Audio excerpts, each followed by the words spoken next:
कि यहाँ पर क्या दिया गया है, अपने को नंबर दिया गया है कि 3 + 2√5 एक अपर में संख्या है, ये सिद्ध करो। ठीक है, इरेशनल नंबर है, सिद्ध करो। भाई इतने शानदार तरीके से समझाएंगे। देखो अब जैसे कि मेरा नाम क्या है, विवेक सर। ठीक है, मैं विवेक सर हूँ। अब सामने कोई बंदा है, उसका नाम मान लो दिनेश सर। ठीक है, अब मैं अपने आप को ये सिद्ध कर दूं कि मैं दिनेश सर नहीं हूँ।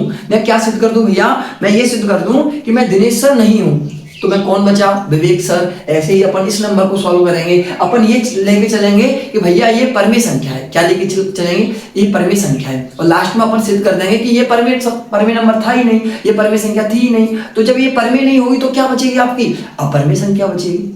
ठीक है, और इन दोनों को आप देख लो यहाँ से, इन दोनों का क्या है, आप एक बात ध्यान रख लो, अपरमेय संख्या और पूर्णांक एक दूसरे के दुश्मन है। क्या है, दुश्मन है, बिल्कुल दुश्मन।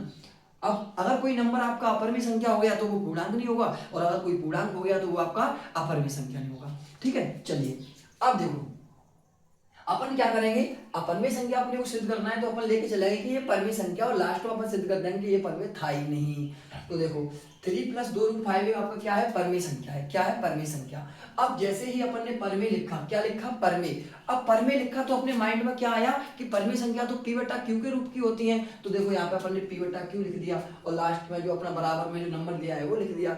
अब अपने को पता है कि भैया परमेय संख्या जो होती है उसमें P और Q होता है, वो क्या होते हैं, पूर्णांक होते हैं। क्या होते हैं, पूर्णांक होते हैं। और इनका HCF क्या आता है, 1 आता है। अब HCF क्या होता है, जिसमें कोई कॉमन उभयनिष्ठ ना आए। HCF 1 कब आएगा, जब कोई कॉमन उभयनिष्ठ नहीं होगा, कोई कॉमन फैक्टर नहीं होगा।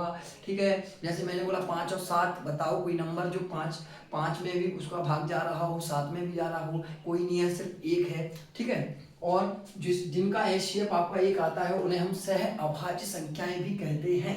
ओके, चलिए आगे चलते हैं। अब देखो P और Q क्या थे, आपके पूर्णांक थे। ये 3 मेरे को, अब मुझे पता है कि भाई √5, मुझे पता है √5 एक अपरमेय संख्या होती है। तो जो नंबर मुझे पता है कि अपरमेय संख्या है, तो इसके साथ जो कुछ भी आ रहा है ना, जो कुछ भी x y या कुछ भी हो, सबको भाई ट्रांसफर कर दो कि भाई बराबर के उधर जा तू, इधर नहीं रहेगा।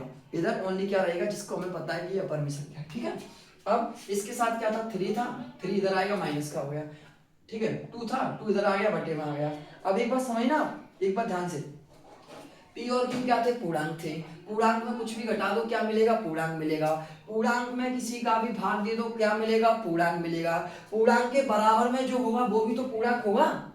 अगर भाई ये पूर्णांक है और बराबर में जो कुछ भी है वो भी पूर्णांक होगा। अगर मान लो इधर 5 है तो बराबर में जो इधर आएगा वो भी कितना होगा, 5 होगा। बराबर क्या दर्शाता है, इक्वल का निशान ये दर्शाता है कि इधर की साइड और उधर की साइड LHS और RHS दोनों बराबर होने चाहिए। अब देखो यहाँ पे, तो भाई ये पूर्णांक है, देखो समझो, अगर ये पूर्णांक है, इसमें से कुछ घटाया तो भी पूर्णांक मिला, तो ये भी पूर्णांक है, फिर ये भी तो पूर्णांक होना चाहिए ना।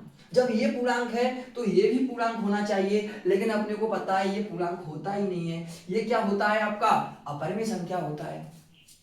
समझ रहे हो, अब ये आपका अपरमेय संख्या होता है, तो भाई इसने कहानी चेंज कर दी, पूरी स्टोरी को ही बदल दिया। इसने बोला मैं अपरमेय हूं, तू भी अपरमेय होगा क्योंकि मेरे बराबर में है। अब ये अपरमेय हो गया तो भैया इसको भी अपरमेय होना पड़ेगा, ये अपरमेय हो गया तो फिर इसको भी अपरमेय होना पड़ेगा। तो फिर जो अपना नंबर दिया गया है वो भी आपका क्या बन जाएगा, अपरमेय बन जाएगा।